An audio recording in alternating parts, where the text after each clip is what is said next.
मान्सूनच्या पावसाने गेल्या 2 दिवसामध्ये धुमाकूळ घातलाय. 2 नाही, जवळपास 4 दिवसामध्ये. आणखीन 2 दिवस तो पाऊस राहणार आहे. खरं तर 7 जून नंतर मान्सून सुरू होतो, पावसाळा सुरू होतो. प्रत्यक्षामध्ये आता आहे 27 मे, म्हणजे 8-10 दिवस अगोदरच पावसाने गेल्या आठवडाभरामध्ये संपूर्ण राज्यामध्ये अक्षरशः धुमाकूळ घातलेला आहे. पूर परिस्थिती निर्माण झालेली आहे. सगळ्या वर्तमानपत्रांनी फार सुंदर कव्हर केलेलं आहे.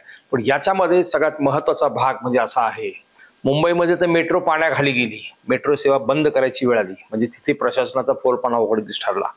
पुण्यामध्ये तीच परिस्थिती आहे, पिंपरी चिंचवडमध्ये तीच परिस्थिती आहे. मी साधारण प्रत्येक वर्तमानपत्राने कसं कव्हर केलं हे वार्तांकन त्या संदर्भात बोलणार आहे. पण याच्यात सगळ्यात महत्वाचा भाग असा आहे, जसं मुंबईमध्ये महापालिका प्रशासन फेल ठरलं संपूर्ण कामकाजामध्ये. पावसाळापूर्व जी कामं असतात, नाले सफाई असते, नंतर तुमचे ड्रेनेज, छोटे छोटे ड्रेनेज असतात, तिथलं गाळ काढणे असतं की जेणेकरून पाऊस जर सुरू झाला तर त्यावेळेस पाणी वाहून जावं म्हणून. प्रत्यक्षामध्ये ती कामं होत नाहीत, पैसे वसूल केले जातात, नाममात्र कामं होतात. त्याचा परिणाम असा होतो की असा सुरुवातीचा जो मान्सूनचा पाऊस बरसतो, धोधो बरसतो, सगळे रस्ते जलमय होतात. तिथे प्रशासनाचा सगळा खोटा कारभार उघडकीस येतो. जवळपास सगळ्या वर्तमानपत्रांनी त्या विषयाची भाष्य केलेलं आहे. सकाळी फार पिंपरी चिंचवड पुरता आपण बोलतोय मी, मुसळधार पावसाने जनजीवन विस्कळीत, म्हणजे अनेक भागात जलमय परिस्थिती, वाहतूक संथ गतीने, प्रवाशांची तारांबळ. सकाळी त्याविषयी दिलेलं आहे. नंतर उपनगरातील रस्त्यावर पाणीच पाणी, भुयारी मार्ग सगळे इथून तिथून बंद झालेत, तुंबलेत, गटारं तुंबली. पावसाळी कामांचा प्रशासनाचा पोलखोल.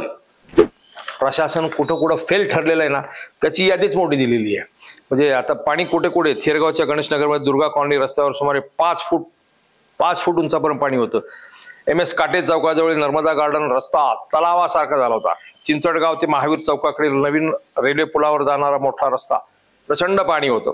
हिंजवडी मान रस्त्यावरील पांडवनगर शहापूरजी कॉलनी, राक्षे वस्ती परिसरामध्ये मोठ्या प्रमाणात पाणी होतं. प्रचंड वाहतूक कोंडी झाली होती. इंदिरा कॉलेज समोरील मुंबई बंगलोर महामार्ग कमरे इतकं पाणी होतं.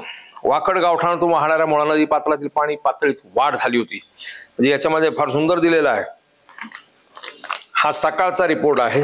तसाच लोकमतने सुद्धा या विषयावरती सचित्र जे फोटो सहित वार्तांकन केलेले पूर्ण पानभर, ते सुद्धा सुंदर आहे. मी थोडक्यामध्ये त्याचा आढावा घेतो.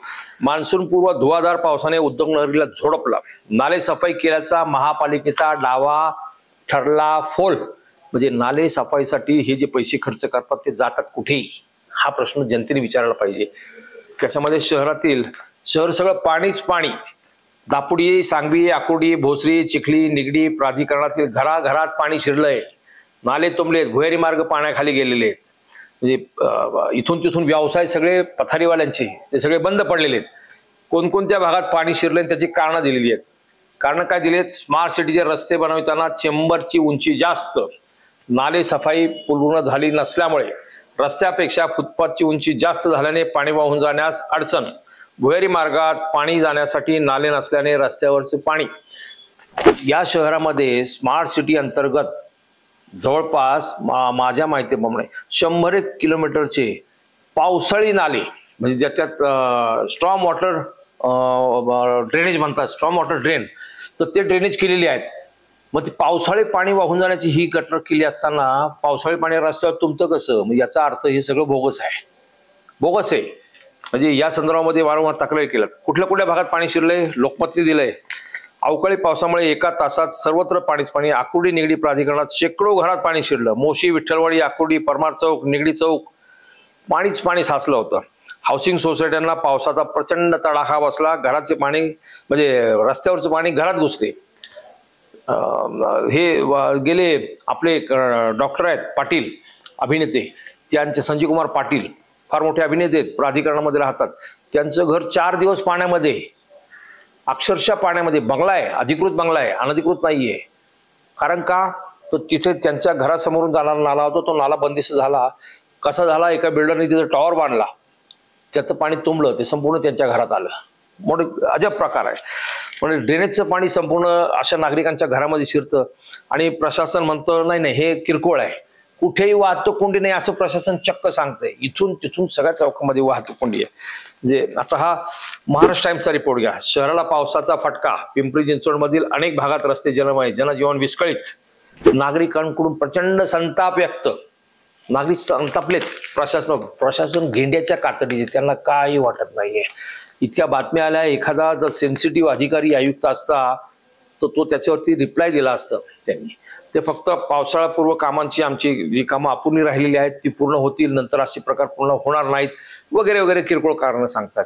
रस्त्यावरचा कचरा वाहून आला, तो चेंबरमध्ये तुंबला, त्याच्यामुळे पाणी तुंबलं, ही अशी फडतूस कारणं सांगतात. त्यांनी कामच केले नाही, पैसे वसूल केले, हे मात्र ते कबूल करत नाहीयेत. एक बापूसाहेब गायकवाड सहशहर अभियंता आहेत, ते सांगतायत, म्हणजे वर्तमानपत्रामध्ये एखादी बातमी देताना प्रशासनाची बाजू समजून घेतली असते, तर त्या बाजूमध्ये बापूसाहेब गायकवाड हे शहर अभियंता आहेत. ते काय सांगतात, शहरात दिवसभरात पाऊस सुरू होता, त्यामुळे पाणी निचरा होण्याचे प्रमाण आणि पाणी साचण्याचे प्रमाण यात मोठी तफावत निर्माण झाली. महापालिकेने सर्व रस्ते चौकामध्ये पावसाचे पाणी निचरा होण्याचे, वाहून जाण्यासाठीची यंत्रणा सशक्त केली आहे. मात्र काही चौक बशीसारख्या आकाराचे आहेत, त्यामुळे तेथील पाणी बाहेरून वाहून जाण्यासाठी काही वेळ लागत आहे. पावसाच्या पाण्यामुळे कुठेही मोठ्या प्रमाणात वाहतूक ठप्प झाली नाही, असं बापूसाहेब गायकवाड सांगतात. हो, तुम्ही सांगा, कुठे कुठे वाहतूक कोंडी झाली होती? मग अधिकारी कशा पद्धतीने उत्तर देतात हे म्हणजे भयंकर आहे. आणि नागरिकांनी संताप व्यक्त केला की स्मार्ट सिटी अंतर्गत कोट्यवधी रुपये रस्त्यांवरती खर्च केले, त्याचं झालं काय? कुठे गेली स्मार्ट सिटी?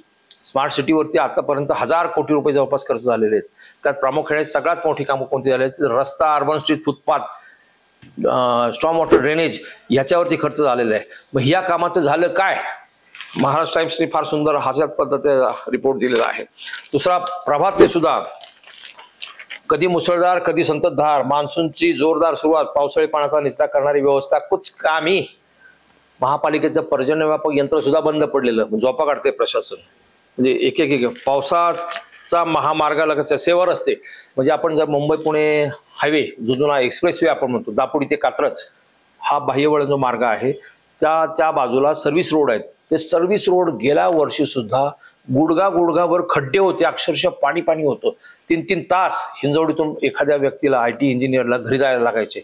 अद्यापपर्यंत त्याच्यामध्ये काही सुधारणा नाही. म्हणजे गेल्या पावसाळ्यात जी परिस्थिती होती ती आजही काय आहे? त्याचं कारण एक रस्ते विकास महामंडळाकडे ते आहे. महापालिका तिथे हात लावत नाही, महापालिका तिथे काम करत नाही. रस्ते विकास महामंडळ पैसे नसल्यामुळे ते पण लक्ष देत नाही. जनतेचे हाल सुरूच आहे. पावसामुळे जे रिक्षा चालक आणि कॅब मालक मालामाल, म्हणजे रिक्षांचे दर वाढतात, कॅबचे दर सुद्धा वाढतात, जनतेची लूट सुरूच आहे. काय म्हणजे हे जाणीवपूर्वक तुम्हाला हे यासाठी दाखवतोय काय परिस्थिती आहे. पुढारी सुद्धा या संदर्भामध्ये जोरदार पावसाने तारंबळ, रस्ते जलमय, वाहतूक मंदावली सगळेच वर्तमानपत्र बोलतात, पण प्रशासनाचे अधिकारी म्हणतात कुठल्याही चौकामध्ये वाहतूक कोंडी नाही. यांना व्हिडिओ काढून महापालिकेच्या सारथीच्या वेबसाईटवरती टाकायला पाहिजे जनतेने. कुठे कुठे वाहतूक कोंडी झालेली आहे, कुठे कुठे नाले तुंबलेले आहेत. गेल्या आठवड्यामध्ये नाल्यांची परिस्थिती अशी होती की नाल्याचं पाणी सगळं रस्त्यावरती आलं होतं. कित्येक लोकांच्या घरामध्ये, चाळीमध्ये पसरलं होतं, दुर्गंधी येत होते. प्रशासकीय यंत्रणा एकदम फेल ठरलेली आहे. महापालिका आयुक्तांचं प्रशासन या बाबतीमध्ये फ्लॉप शो आहे नुसता.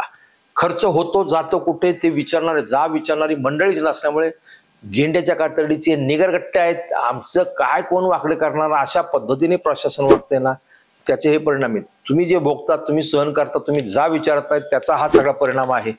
हो, जा विचारायला शिका. लोकसत्ताने सुद्धा पिंपरी चिंचवडमध्ये संततधार, भुयारी मार्ग, रस्त्यावर तळी, वाहतुकीची कोंडी, सगळ्या वर्तमानपत्रांनी वाहतूक कोंडीवरती भर दिलेला आहे. आणि पालिकेचे अधिकारी सांगतात, सहशहर अभियंता सांगतात, वाहतूक कोंडी कुठेच नाहीये. किती गमतीशीर प्रकार आहे.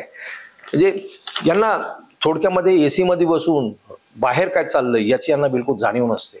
हे चुकीचं आहे. विरोधी पक्ष जे आहेत इथला पिंपरी चिंचवड मधला, तो तर शिल्लकच नाहीये, म्हणजे असून नसल्यासारखं आहे. भाजपचं सोडून द्या, ते सत्तेत आहेत, त्याच्यामुळे ते काय बोलत नाहीत.